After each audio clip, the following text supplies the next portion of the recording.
What's up guys, welcome back to the channel, and on today's video we are going to be reviewing what I think is one of the best racing shoes of 2024. This is my review of ASICS METASPEED Edge Paris. Now, of course you all know that there is a partner shoe to this, the METASPEED Sky Paris, and I haven't run in the METASPEED Sky Paris, but I have run in the METASPEED Sky Plus. So in this video, when I tell you all about the METASPEED Edge Paris, I'm also going to be describing some of the differences between the Edge and the Sky Paris. Let's get into it. First things first, let's get started with those disclosures. Roadrunner Sports was good enough to send me the ASICS METASPEED Edge Paris for the purpose of review. However, they haven't told me what to say, they don't have any editorial privileges, and all the thoughts and opinions are my own. With that said, you can pick up a pair of the METASPEED Edge Paris or the METASPEED Sky Paris from Roadrunner Sports for $250. Now, both the METASPEED Edge Paris and the METASPEED Sky Paris have the same drop. We have 39.5 in the heel, 34.5 in the forefoot for a 5mm drop. Now, overall, both shoes are very similar. So we're going to start at the top, we're going to work our way down because the upper of both shoes is exactly the same. If I hold this up, you can see we have a good amount of padding coming around the heel collar. It's not one of those ultra minimalist heel collar, but there is more than enough padding here to get a good lockdown around your heel. And of course, that heel lockdown is assisted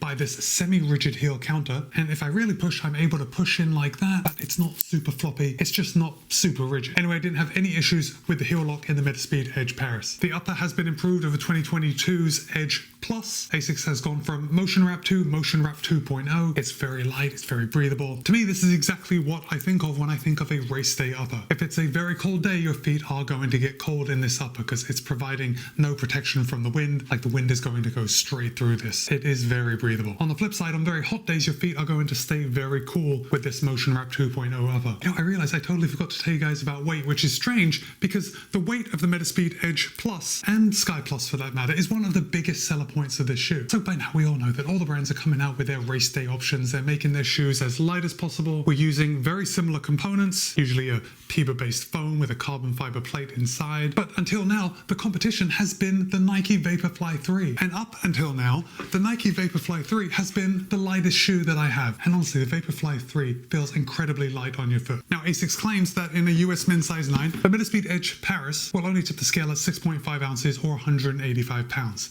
That is so light. But in my size, obviously the weight goes up a little bit, and now it weighs 7.9 ounces or 225 grams. But get this, my size in the Nike Vaporfly 3 is 8.3 ounces or 236 grams. That makes, in my size, the Vaporfly 3 11 grams heavier than the METASPEED Edge Paris. Pretty good. Okay, now back what I was saying about the upper. ASICS is definitely saving weight. There are not a lot of overlays. The ASICS logo is just printed right on the Motion Wrap 2.0 upper. We do have a little bit of an underlay coming around the toe box just to give that little reinforcement. There is some reinforcement coming around the heel cup. Again, that's what makes that semi-rigid heel counter. And then we have a little bit of reinforcement coming along the eyelid chain, but when I'm looking closely at it, it looks like just a really thick weave of Motion Wrap 2.0. The tongue, again, is exactly what we'd expect on a race day tongue. It is so crazy thin. It's almost like a faux suede, and it's very flimsy. Now, we do have a lace loop right here in the middle, and the tongue is not gusseted. So this is one of my first complaints with the METASPEED Edge Paris, and obviously the METASPEED Sky Paris is going to suffer from the same thing, is that you have to be a little careful seating your foot inside the shoe because this light faux suede tongue is very easy to get folded over on top of your foot. Of course, it's no big deal to kind of just stick your finger in and kind of make it flat on top of your foot. But if you're really in a hurry to put these shoes on, that could take an extra 4 or 5 seconds. Anyway, once the tongue is seated correctly, I didn't experience any issues. I found it very comfortable. There is not a lot of padding in the tongue. In fact, I'd say there is no extra padding in the tongue. It is just that very thin suede. So if the tops of your foot are very sensitive to lace bite, maybe you'll experience that, but I actually didn't have that problem at all. It was a very good midfoot lockdown. I didn't have any hot spots coming along the top of my foot. The laces are really the only type of laces that is good in a race day shoe nowadays. In my opinion, it's a serrated lace. So when you tie them, they don't come untied. They kind of lock together nicely. And then we come down to the midsole. ASICS is using a brand new top-of-the-line PEBA foam. It's Flight Foam Turbo Plus. The previous version of the METASPEED series had Flight Foam Turbo, and this is one of the biggest departures between the Paris and the Plus. The Flight Foam Turbo Plus is light years ahead of the Flight Foam Turbo. And I'm going to come right out there and say it, that the Flight Foam Turbo Plus to me is just as good as Zoom X foam. Just to pull out my prop again, this shoe feels just as good as this shoe. Okay, now let's just just talk about a couple of the changes. I do have my pair of Metaspeed Sky Plus, and I'm going to hold it up and you can see.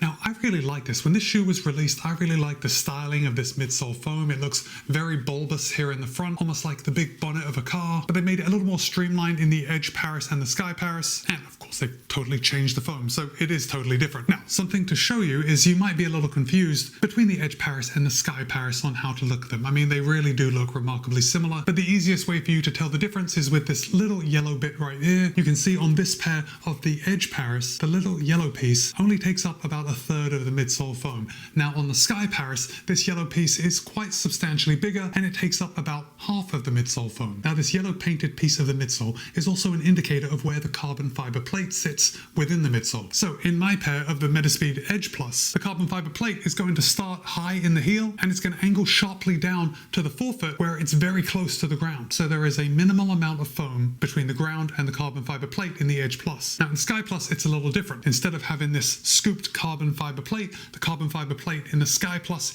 is more straight across. Now, maybe you have done enough research where you have finally been able to nail down the difference between the Edge Plus and the Sky Plus, and you know which one would be right for you. But I gotta tell you that if this is your first time looking or first time shopping for either the Edge or the Sky, it's a little more tricky than it seems. Now, before I bought my Metaspeed Sky Plus, I went through and I looked through all my data, because by now you know that ASICS advertises the Edge as being for cadence runners and the Sky as being for stride runners. So let me tell you what ASICS actually says about both of them. For Metaspeed Edge Paris, the carbon plate is more curved and situated lower within the shoe's midsole, creating a softer feel and energy return that propels you forwards and speeds up your stride. The shoe is therefore best suited to high cadence runners who tend to take more strides as they speed up on their run. Got that? Now let's talk about the Sky, and I'm going to put my Sky Plus away because we are talking about the Sky Paris, even though they're made for the same runners. But for Metaspeed Sky Paris, the carbon plate is situated higher within the shoe's midsole, creating energy return that propels you in a more vertical direction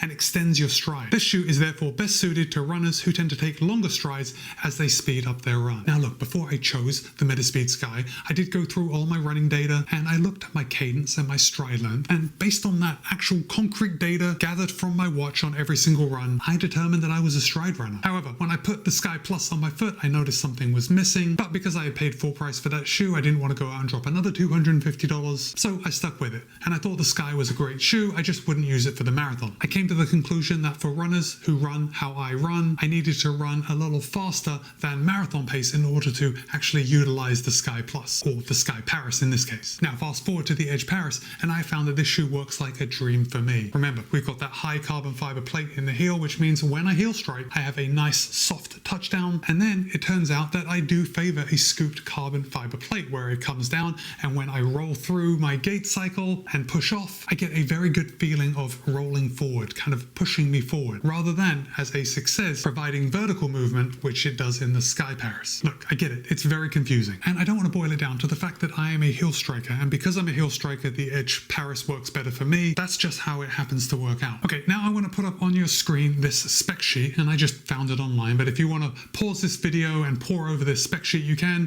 Basically, it just tells you all about the Sky Paris and the Edge Paris. But I want to draw your attention to where the carbon fiber plate sits in the shoe, because I think this is the best representation of where the plates sit. And just by this plate placement, I think it's pretty obvious to see how the shoe rides. The Edge Paris is going to roll a little more, and because of the flatter carbon fiber plate in the Sky Paris, you can see how it would possibly provide more of a vertical lift. Now, right at the bottom, I want to draw your attention to the toe spring curve. On the left, the Sky Paris has a very late rocker, which says it is optimized for stride style, and on the right, we have an earlier rocker, which says it is optimized for cadence style. Now, just looking at these two diagrams of the toe spring curve, I can actually tell by looking at this diagram that I am going to favor the toe spring on the Edge Paris. So now I want to hear from you. Looking at this diagram again, which do you think would work best for you? Let me know in the comments. Okay, so I think that's a good description of the two very similar shoes, the Edge Paris and the Sky Paris, and I realized I really haven't gone into ride and how it feels to run in these shoes, or at least the Edge Paris for me. And it's at this point I wish I was just a little more articulate to describe how this shoe feels on my foot, but The upper, I don't think the upper is anything to write home about. I think ASICS has done a good job, but I think a lot of other shoes really compete well with their upper. It's very light. I get a good lockdown,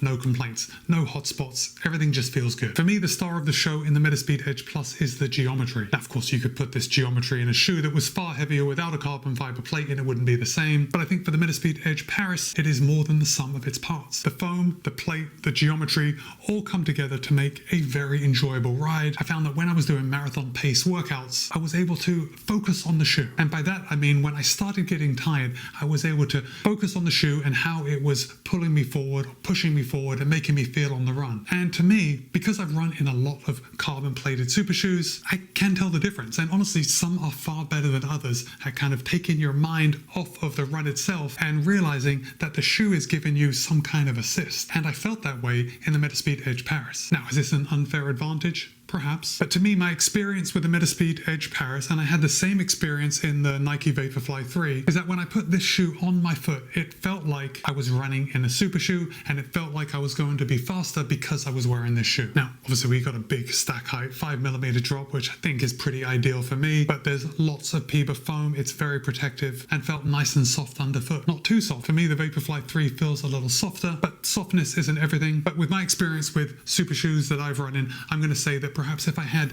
the Saucony Endorphin Elite on one end of the spectrum being slightly firmer and then the Vaporfly 3 on the other end, the ASICS METASPEED Edge Plus is going to be a little closer to the Vaporfly 3 end of the spectrum than the Endorphin Elite end. So look, again, this is a super shoe. It costs you $250. This is one of those super shoes that I think is worth the $250 price tag. I do understand that companies have to price their super shoes at the $250 mark, but I think ASICS could have easily bumped it up to $260, $275, and it would have been justified. So $250 is a good price. Look, it's expensive. We're not going to get away from that now. But as of the making of this video, I can say right now that the METASPEED Edge Paris is definitely in contention for being the best carbon-plated super shoe of 2024. Let me know your thoughts. Have you run in any of the METASPEED line? Have you chosen the Edge or the Sky? I'm curious to hear about what you liked about one or the other. And with that, just a reminder, I will place a link in the show notes below in case you want to pick up a pair of the METASPEED Edge or Sky Paris for yourself. Oh, and I would just like to ask if you've enjoyed this video, if you found it informative. I'd love for you to consider subscribing and, of course, leave a like on this video.